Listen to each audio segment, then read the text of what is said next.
Let's play round one.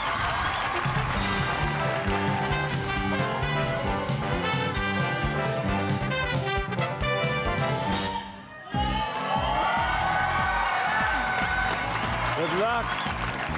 Nag-survey kami ng 100 Pinoy. Top 6 answers are on the board. Oh, bagay na bagay ito. Ito, kung maglalaro ng volleyball ang mga hayop, anong hayop ang pwedeng maging middle blocker? Louie?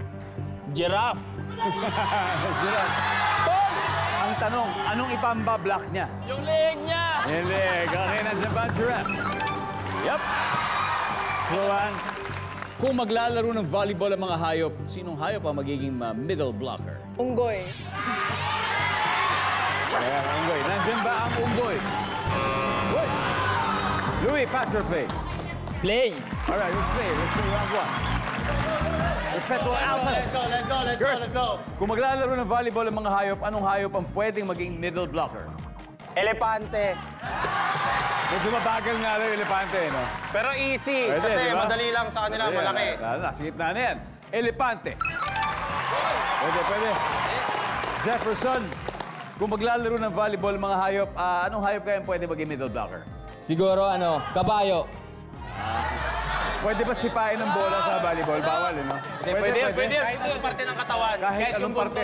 Pero hindi sadyang sipay, napaganon lang. Oh, yun? Pwede, hindi. Allowed yun. Allowed talaga. Pwede. Kabayo. Casey. Si Casey po, isang middle blocker. Eto, gusto ko malaman, Casey. Kung maglalaro ng volleyball mga hayop, anong hayop kaya pwede maging middle blocker? Katulad mo. Kangaroo. Kangaroo. Kangaroo. Siyempre, mataas tumalo. Yes. Nandiyan ba ang kangaroo?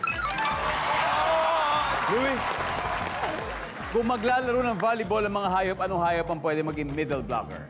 Siyempre, sa mga malalaki, kalabaw! Kung sa basketball, may kalabaw. Yes. Sa volleyball, Siyempre, may sa kalabaw volleyball, may din. kalabaw din. Services. Oh, wala. Kurt, ano kaya kung maglalaro ng volleyball mga hayop, anong hayop pwede maging middle blocker?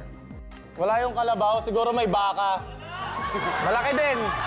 Baka Malaki din. nandyan. Baka. Baka nandyan. Services. Wala rin. Ladies, time to huddle. Jefferson, kung maglalaro ng volleyball mga hayop, anong hayop kaya pwede maging middle blocker? Zebra. Pwede yun kasi malaki siya. Malaki, di ba? Pwede yun.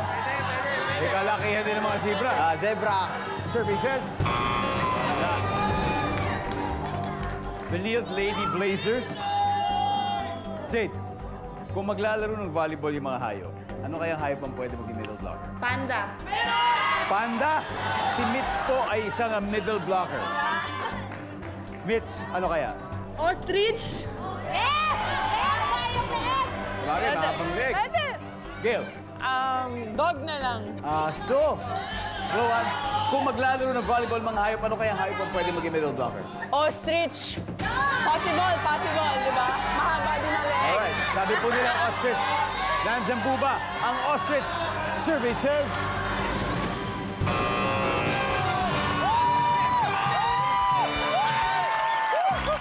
May dalawa pa tayo. Everybody, number 5, please. Ibon sana. Ibon. Ibon din, pero iba lang din. Number 1, gorilla. Iba yung unggoy, ha? Iba yung unggoy sa gorilla. Magkaiba siya. Magkaiba pa. Anyway, dito sa round 1, ang galing ng attack ng Perpetual Altas. They now have 40